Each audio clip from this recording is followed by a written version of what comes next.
शुभ मध्याह्न बच्चों, मैं अशोक कुमार देहरी, आपका हिंदी विषय आचार्य। आज की कड़ी में आप सबका स्वागत करता हूं। आज हम कक्षा 10वीं विषय हिंदी के अंतर्गत देखेंगे गद्य खंड के अंतर्गत दूसरा पाठ, नर्मदा का उद्गम अमरकंटक। तो आइए विषय पर अपना ध्यान एकाग्र करते हैं। एक मोटी जलधार ऊपर से नीचे गिरते दिखाई दे तो लगता है धरती की प्रार्थनाएं फलवती होने लगी है। यह धारा सोन की है। मतलब जब हम अमरकंटक जाते हैं तो एक ऊंचे स्थान से एक मोटी जल की धारा नीचे गिरते हुए सी दिखाई देती है, जिसको देखकर ऐसा प्रतीत होता है मानो धरती की प्रार्थनाएं क्या हो गई है, फलवती हो गई हैं।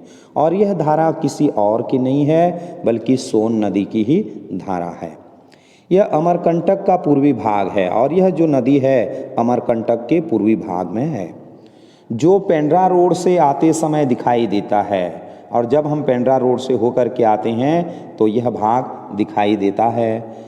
शहडोल या जबलपुर ढिंडोरी मार्ग से अमरकंटक पहुंचने पर हमें इसके पश्चिम भाग के प्राकृतिक संसार को देखने का सुख मिलता है। और यदि हम पेंड्रा रोड से नहीं आकर के बल्कि शहडोल या जबलपुर ढिंडोरी मार्ग से होकर के अमरकंटक को पहुंचते हैं तो ऐसे में इसका पश्चिमी भाग का जो प्राकृतिक संसार है वह देखने के लिए मिलता है, जो हमको किसी भी प्रकार से बहुत ही सुख मिलता है। सोन नद है। सोन क्या है? तो एक नदी है। सोन मुड़ा से निकलकर यह पूर्व में चला जाता है, बल्कि सोन नद की उद्गम कहाँ से हुई है? सोन मुड़ा से।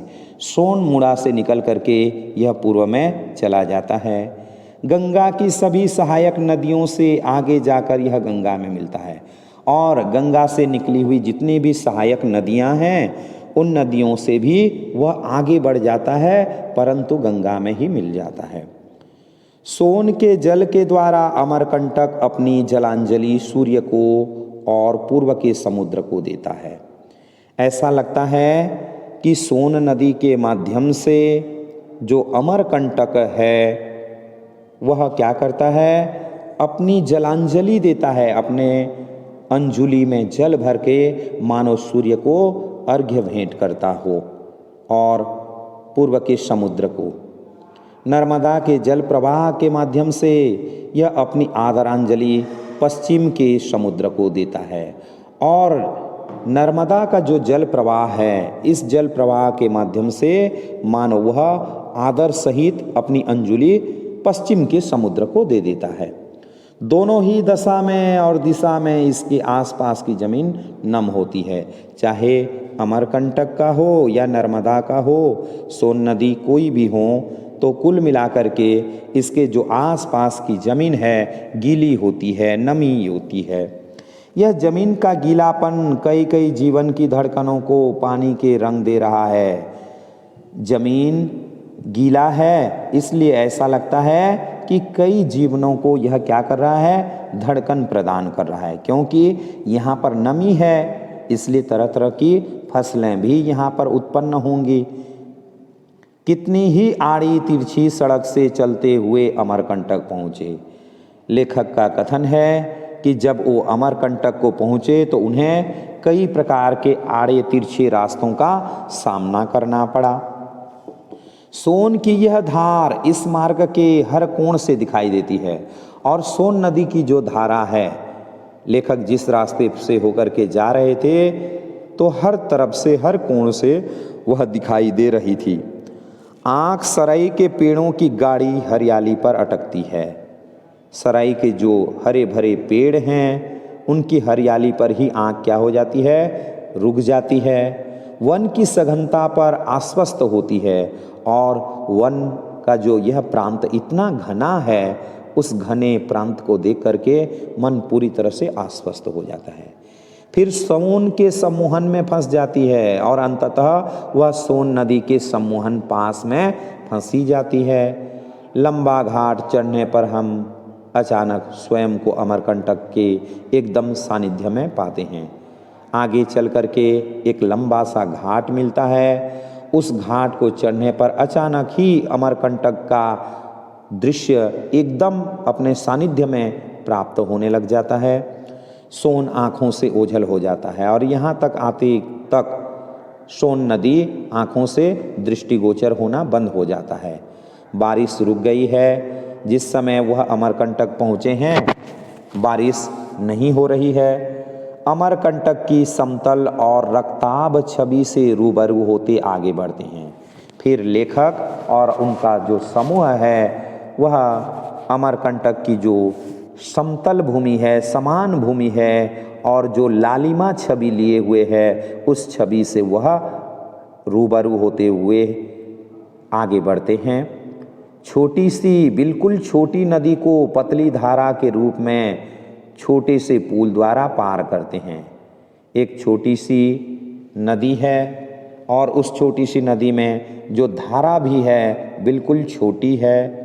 ऐसे छोटी नदी में छोटा सा पुल भी बनाया गया है, अतः उस पुल से होकर के आगे को जाना होता है। निगाह किनारे लगे बोर्ड पर अटक जाती है। अचानक लेखक का जो दृष्टि है वह किनारे पर लगा हुआ एक बोर्ड पर अटक जाती है। नर्मदा, वहाँ पर क्या लिखा हुआ है? नर्मदा का नाम लिखा हुआ है। इतनी छोटी, इतनी पतली, यहाँ बहुते बहते हुए इसलिए दिख रही है कि बरसात का मौसम है। चूँकि बरसात का मौसम है इसलिए यह नदी का जो दृश्य है भले ही छोटी है परंतु दिख रही है। अमरकंटक का दूसरा ही रूप सामने आता है। कुछ मकान हैं, मंदिर हैं, संतों के आश्रम हैं। बाद में देखने पर अमरकंटक का और भी एक रूप है, वह भी सामने आ गया। तो क्या दिखाई देता है? वहाँ पर कुछ मकान बने हुए हैं, कुछ मंदिर भी बनाया गया है। वहाँ संत महात्माओं के कुछ आश्रम भी बनाए गए हैं, कुछ शासकीय कार्यालय भी हैं।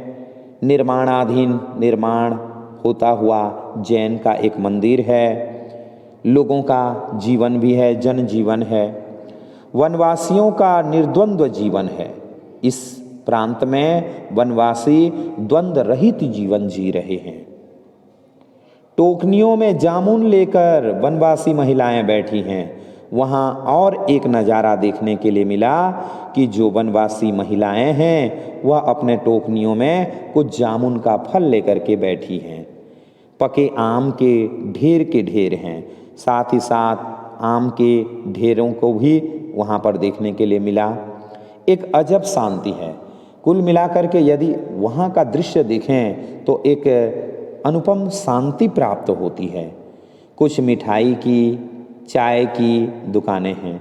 वहाँ पर कुछ चाय की दुकानें हैं और कुछ मिठाई इत्यादि के भी दुकानें हैं। नारियल, प्रसाद, माला, कंठी की कई दुकानें हैं एवं पूजा के सामग्रियों को भी खरीदने के लिए भी वहाँ पर कुछ दुकानें हैं। लोग गरीब हैं, नर्मदा उन्हें संभाले हुए हैं। इस प्रांत के लोग गरीब तो हैं लेकिन गरीब होने के बावजूद भी नर्मदा के सहारे वे संभले हुए हैं। अमर के कंठ से निकसती जलधार के किनारे भयानक समय में बेखबर होकर जी रहे हैं।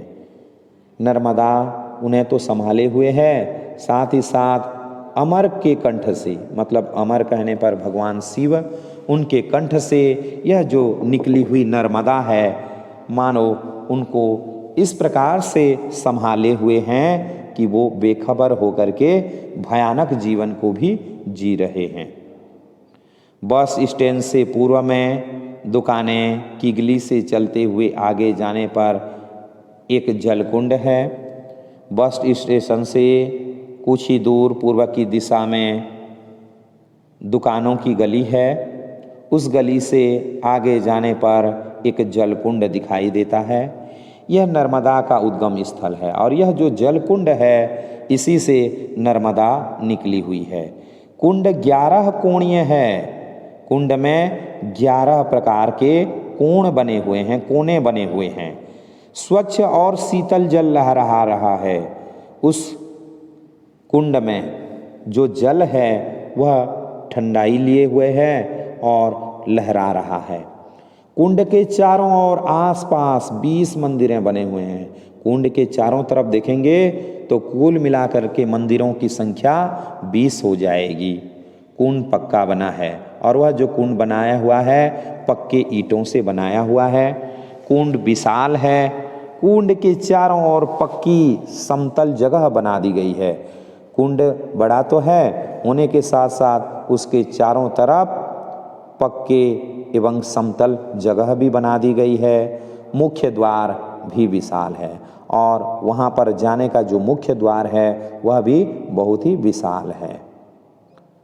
कुंड के आसपास बने मंदिर मझोले आकार के हैं और कुंड के जो पास में बने हुए अन्य मंदिर भी हैं वो मध्यम आकार के बने हुए हैं। कुंड के पूर्व की तरफ एक छोटा सा मंदिर है और कुंड के पूर्व दिशा में देखें तो एक छोटा सा मंदिर है जिसमें शिव प्रतिष्ठित हैं। उसमें भगवान सदाशिव को प्रतिष्ठित किया गया है। तो आज के लिए इतना ही। आगे का जो अंक होगा हम कल देखेंगे। आशा करता हूँ आपको अच्छा लगा होगा। यदि आपको अच्छा लगा हो तो प्लीज़ लाइक और शेयर करना न भूलें।